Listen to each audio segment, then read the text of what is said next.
মানে বলছিলাম যে দারুণ শীতকাল, এমন মিঠে রোদ। আরে বাবা একটু বড়ি টড়ি তো দিতে পারো অন্তত। বড়ি টড়ি তো দিতে পারো অন্তত। হুকুম করা? না না, হুকুম টুকুম নয় বাবা, একটা অভিলাষ, একটা সামান্য অভিলাষ। আসলে মাও গেছেন আর আমার খাবারেরও 12টা বেজে গেছে। থাক থাক, খুব হয়েছে। মা যে তোমাকে রোজ রোজ কত পঞ্চব্যঞ্জন রেঁধে খাওয়াতেন তা আমার খুব দেখা আছে। যাও যাও, মরা মানুষটাকে নিয়ে আর টানাটানি করো না তো। জানি জানি, খাবার কথা বললেই অমনি তোমার গায়ে জ্বালা ধরে। হ্যাঁ ধরে। সেই লাস্ট 2006-এ একবার নারকেল ছোলা টোলা দিয়ে মোচা হয়েছিল, 2007-এ হয়েছিল থোড়। তারপর থেকে লাগাতার চলছে ভাত ডাল আলু ভাতে মাছের ঝোল, আর মাছের ঝোল আলু ভাতে ভাত ডাল। ও জীবনে ঘেন্না ধরে গেল। আমার আমার এই যে আমারও যা হবে অমনি তোমারও তা হতে হবে। শুধু হবে না, একেবারে ডাবল ডোজে হবে। বাহ বাহ, বেশ কৌশল শিখেছো তো। তা তোমার ঘেন্না ধরার কারণটা কি শুনি? দেখো, কেঁচো খুঁড়তে যেও না বলে দিচ্ছি, সাপ বেরোবে সাপ।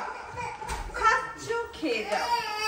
বলি মোচা নারকোল থোড় এসব বাজার থেকে কিনে না আনলে কি আমি জমো দেবো?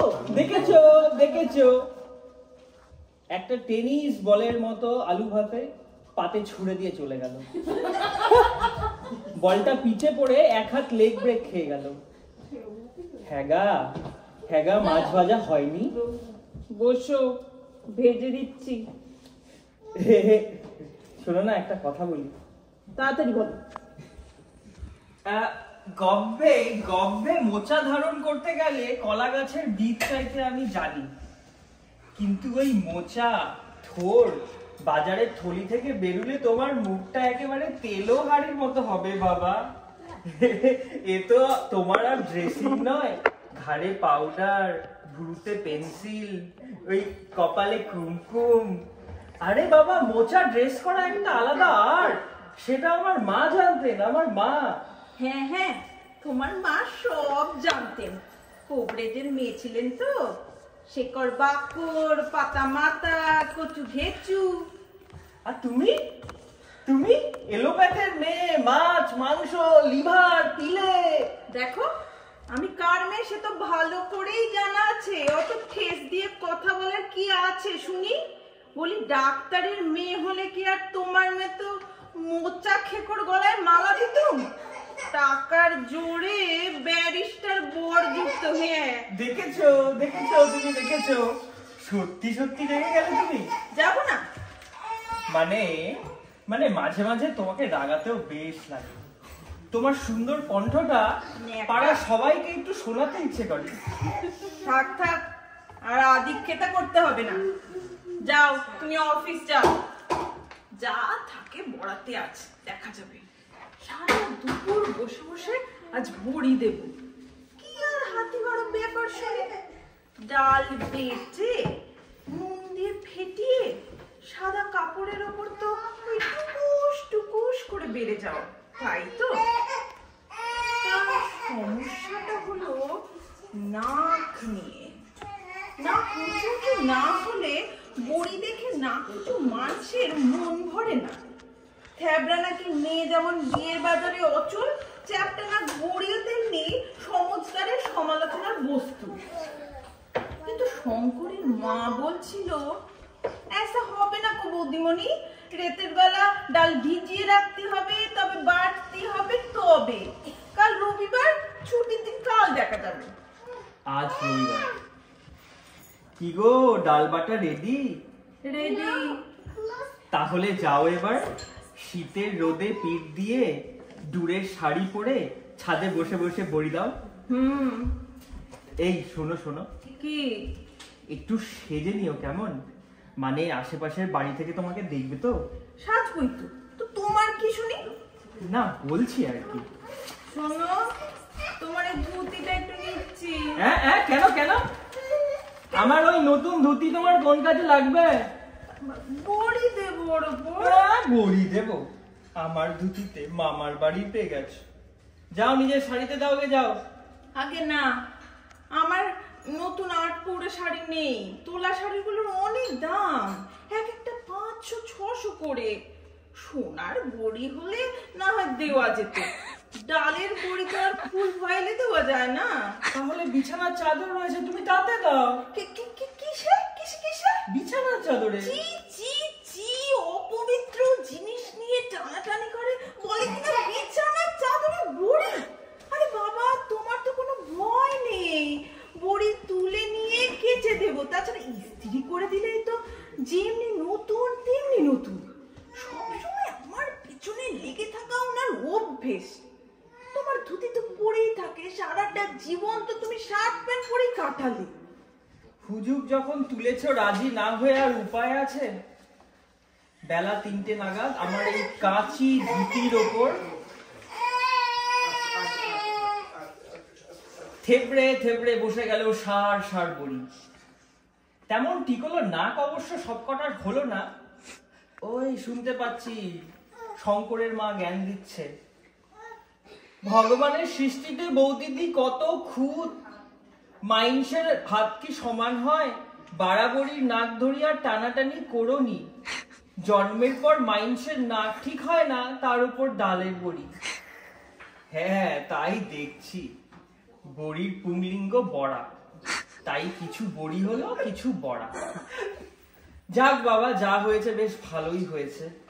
এই যে মশাই, তোমার কাগজপত্র নিয়ে ছাদে উঠে পড়ো তো দেখি।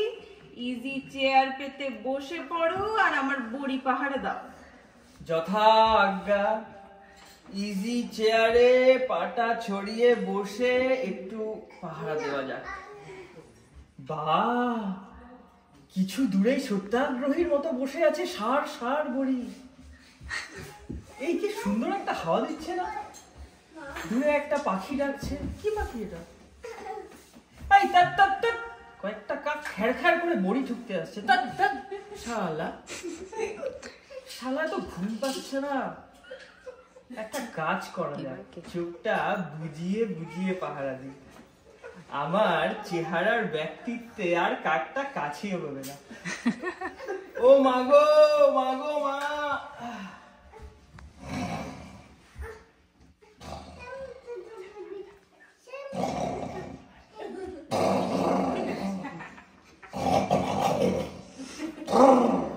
আরে কি হলো? আমার বড়ি। ওগো শুনছো ওঠো না। এই কি হলো? কি আমার বড়ি? কিসের বড়ি? কিসের বড়ি মানে সারা দুপুর বসে বসে যে দিল। ও বড়ি? হ্যাঁ। ও বড়ি? হ্যাঁ। ও বুঝেছি, তুমি তুলে নিয়ে গেছো তো? আমি তুলে নিয়ে গেছি মানে পাগল হয়ে গেলে নাকি? ভালো করে শুকোলোই না আর আমি অমনি তুলে নিয়ে গেছি। ভৌতিক ব্যাপার নাকি? আচ্ছা রসিকতা তো। আর কেউ এসেছিল? কে আসবে? কিসের জন্য আসবে তোমার এই পোড়া ছাতে? কিন্তু কারো তো এত ক্ষমতা হবে না যে 10 হাত ধুতি ঠোঁটে করে নিয়ে পালাবে। হবে আজকালকার কাকেদের সব ক্ষমতা হবে। একসঙ্গে 100 কাক ঠোঁটে করে 10 হাত দূরে নিয়ে ঠিক উড়ে যেতে পারবে। এই দেখেছো ওটা কি? কি? ওই দেখেছো আম গাছে ওটা কি ঝুলছে? ইস, ছি ছি ছি। ও মা, তাই তো। ওই যে সেই নতুন ধুতি। ওই তো আমার সেই নতুন কাপড়। আচ্ছা ওখানে কি করে গেল বলো তো? কি করে গেল বলতো? এই বুঝতে পেরেছো? কি বুঝবো? ওই যে পাতার আড়ালে তিনি বসে আছেন, লেজ তোলাচ্ছেন, দেখতে পাচ্ছ? ও মা, দেখেছো? কাপড় সমেত এ ডাল থেকে ও ডালে লাফ মারলো। ওই তো সেই মুখ পোড়া হনুমানটা। আমার ধুতিটা সর্বনাশ হয়ে গেল, দেখেছো? কাপড় টেনে টেনে ফর্দা ফাই করে দিচ্ছে। পড়ি এতক্ষণে সেই মুখ পোড়া হনুমানটা খেয়ে গেল গো। হায় ভগবান, কার জন্য বড়ি দিলাম আর কার পেটে গেল। কলা কলা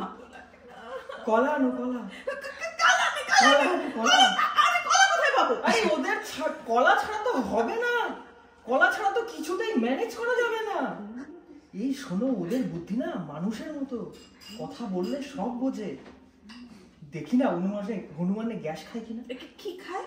হনুমানে গ্যাস খায় কিনা দেখি, তুমি বলো আমার সঙ্গে সঙ্গে বলো।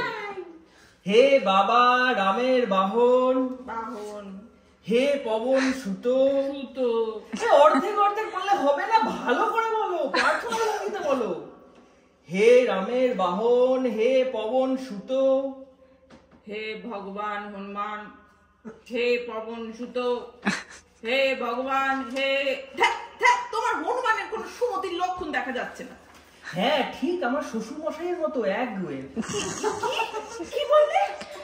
তোমায় তখন বলেছিলাম না কাপড় দিও না, কাপড় দিও না, হলো তো? কে কে কে বড়ি বড়ি বলে লাভ হচ্ছিল শুনি। ও মা, ওই যে আমার শ্বশুর মশাই না, কাঁচি ধুতি পরে লাভ খাচ্ছে। এই ভালো হবে না বলে দিচ্ছি, তুমি যা ইচ্ছে তাই বলে যাচ্ছ। ওই বাঁদরটাকে দেখে তুমি আমার বাবার মতো বললে। আমি তাই বলেছি নাকি? হ্যাঁ হ্যাঁ তুমি তাই বলেছো। শোনো, তুমি কথাটা বুঝতে পারোনি, আমি বলেছি একগুয়ে। একগুয়ে? একগুয়ে বলেছি? নিজে কি শুনি? একগুয়ে বড়ি খাবো বলে একগুয়ে কে? এবার যাও শ্বশুর মশাইয়ের মতো একগুয়ে জামাই গাছে উঠে দোল খেতে খেতে বড়ি খাও। বড়ি আগলাতে বললাম আর নাক ডেকে ঘুম। এই বোকার মতো ঝগড়া করছে। কেন কেন তুমি ঘুমোবে? মাত্র একটা ছুটি সপ্তাহে, তাও দিল শালা মাটি করে। খ্যার খ্যার করে। অনেক হয়েছে অনেক হয়েছে, নিজে চলো। যাব না। আরে বাবা, ছেঁড়া ধুতি আম গাছে ঝুলে থাক, বড়িগুলো ধম্ম ঠাকুরের নিশান হয়ে থাক, চলো। বলেছি যাব না, যাব না। আহা চলোই না, না হয় ওই রে তো ভাত ডাল আলু ভাতে মাছের ঝাল, আর মাছের ঝাল আলু ভাতে ভাত ডাল, চলো চলো চলো চলো। ও ফাটাফাটি,